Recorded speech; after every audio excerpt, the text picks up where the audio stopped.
I used to go for RPG, used to be in a part of that as well. Things change. The world has changed a lot, a massive amount really.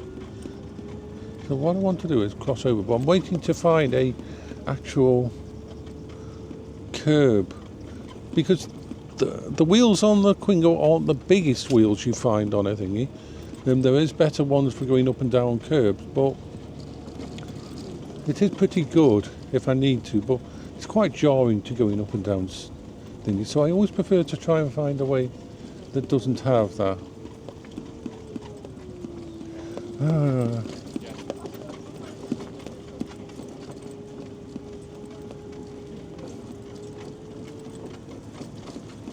Let's go round this way. Let's have a little explore down here. And why not? And why not? Why not, I tell you? Why not? Actually, why am I going on this? I can go on the road here. No, let's go into wander down here. Past all there. In there is where you had to wait, used to wait for buses, and that's where Paola fainted before we knew it was cancer. I got a phone call from the bus office saying that Paola was in the actual place sitting down and that she couldn't.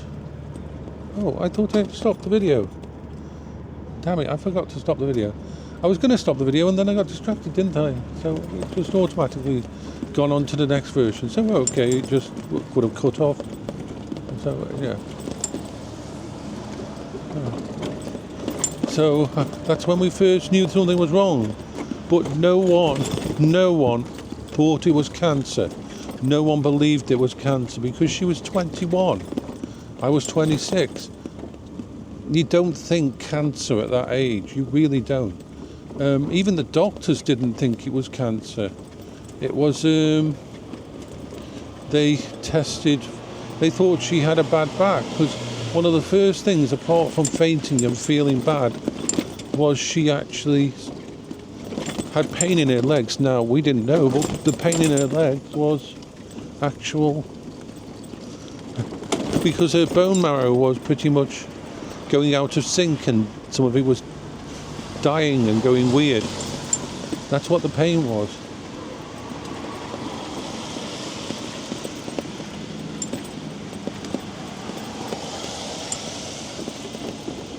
I still feel guilty that I didn't pick up on it.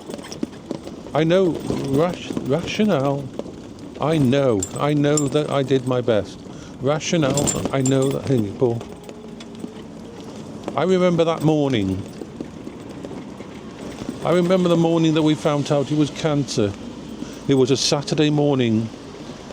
We only had one computer set up at the time, so we had become addicted to computers. We loved computers, so Paola would be on it, and then when she went to bed, I'd go on it, and so on. We used it in shifts and turns, playing Muds and Meridian 59, and all that. And so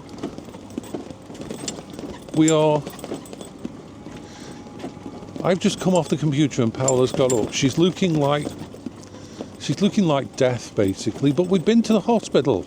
We've been to the doctor. We'd even called out a doctor that weekend beforehand. And that doctor had shouted at her and said, "Why are you wasting your time?" He said, "I've just been to a house where someone called me out because they had nits, head lice."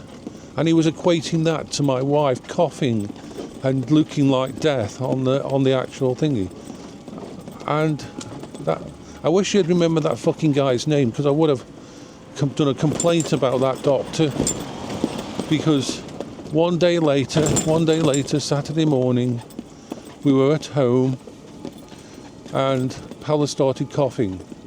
And she was coughing and it didn't sound like a normal cough. It had changed in tone. You can tell it. Everybody had told me that it was a chest infection, that it was an infection, that she was okay, that she just needed to rest and take some antibiotics. And that's what they kept telling me. And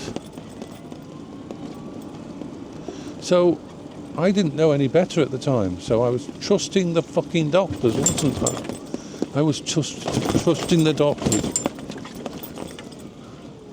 And yeah, so we're trusting the doctors, and I walk halfway upstairs and I hear Paola coughing, and I know this is not normal. She's sitting at the computer, and something just in my instincts just says, something is fucking wrong, something is really wrong. And so I looked at her, and I remember looking at her, and as she coughed, a bruise appeared on her cheek. And she coughed again, and her eye went red. I was on the phone. I called the thing and said, you've got to come out now, there's something really wrong. I explained what was happening and that, and thankfully, the person who was on call, Dr. Solomon, which wasn't a very nice person, I'll talk about that later, but he was on call, and he came out to our house. He was there within like 2-3 minutes once he had got the message. He came in, he looked at Paola, and I remember him just looking at Paola, and he went straight for the phone.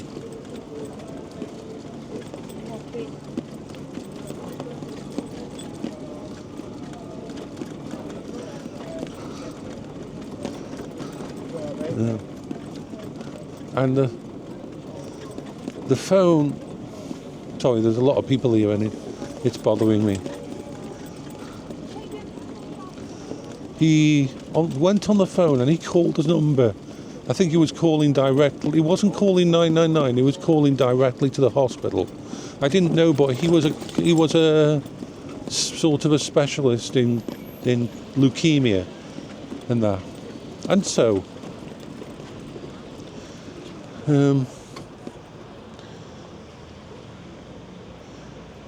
he shouted at them on the phone. They were asking, the person on the end of the phone was running through the normal script of what's this, what's there, going through that.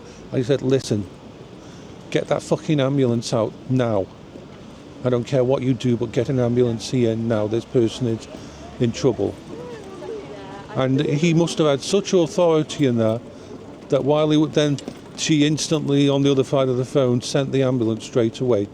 What's called the top level thing, like almost like if you find someone who's been stabbed in the street, it's a priority super ninja call. So he turned to me and he says, the ambulance is on the way. And he took me aside and he said, I can't tell you what it is because it's not my job to diagnose it. He said, but brace yourself, it's going to be bad. I was fucking, I remember, autistic, and dealing with everything I deal with, and all of a sudden, my entire world dropped. My life was like, what's going on? And true to his word, the ambulance was there within 5 minutes. I don't know how they got to our house so quickly, but they did. And, Paola was the closest to death that she'd ever been until the week she died, because her platelets, which are the things that clot your blood, were at 0. They had dropped to 0. That's why when she coughed, she was breaking capillaries and everything in her skin, and she was basically starting to bleed internally because there was nothing to clot the blood. Because the human body is amazing. The human body is absolutely amazing. You don't notice it, but every little knock, every little thing you do causes damage to your body, and your platelets are part of the main thing that come along and clot and cause it, and you don't even notice it most of the time. These little knocks, these little things, and a violent cough or anything. But her platelets were at 0. She was at an extreme chance of basically bleeding out. And if she had started to had any kind of injury, there would be no way to stop it. So yeah, that's how it started. And when they told me what it was, acute lymphoblastic leukemia, when they said that she had no immune system at all, absolutely no she had no platelets and no immune system, because what acute lymphoblastic leukemia does is this. If you think about your bone marrow inside that's like your factory. It provides your red cells, your white cells, and your platelets. Your red cells, of course, carry oxygen. Your white cells deal with infections and are major part of your immune system.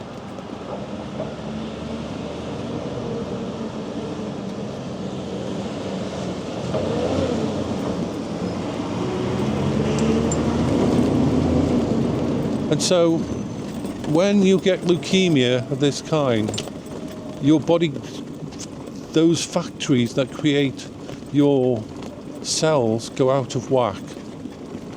Basically, it stopped making any platelets, it stopped making any red cells, so oxygen was down, cell count was down to 3 point something or something, really. I don't know what the counter was in that, but it was really low. And it basically meant that she was close to being in a coma. They said she should have been in a coma because there was such a lack of oxygen in her body. And so the way it works is this. First of all, your white cells start to produce faster. So fast that they come out wrong. They come out the wrong shape. They're juvenile cells. They don't have the ability to do their job, but the factory is creating so many of them that it can't create any platelets and it can't create any red cells. It's gone completely out of whack. And so your immune system is shot, your oxygen levels are down, and you don't have an ability to clot. It is a death sentence. If I hadn't made that call, if I had gone to bed, if I had gone and taken my nap, Paola would have been dead. But even though I did that, I still believe that I could have done more. This is the crazy thing.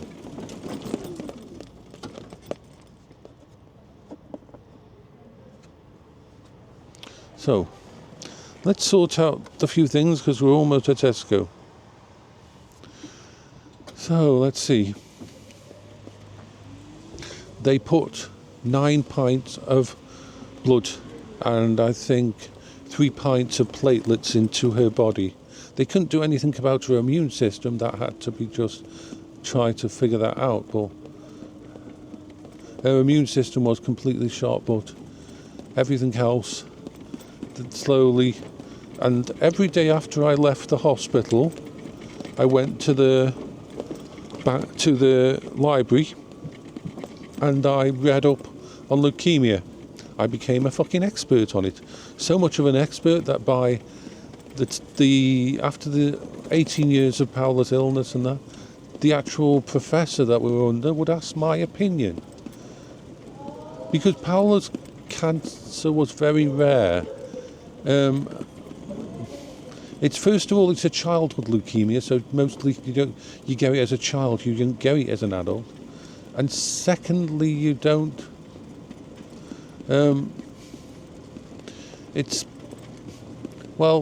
If you get it as an adult, it's extremely rare. And we found out the Philadelphia chromosome positive, which turned it into a completely different disease that was incurable. And so there was very few specialists in the entire fucking world who could deal with this. And it was hard. But I focused on it. It became a hyper focus for me.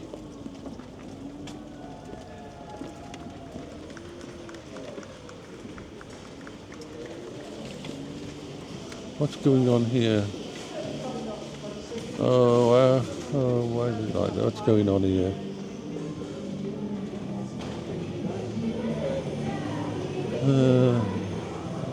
I don't want to go elsewhere. I don't want to. Yeah. Icky. Don't like people. Too many people. Oh my god, too many people.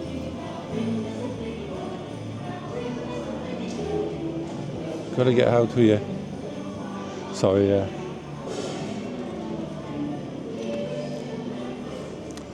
Okay, I'm going to stop the vlog there.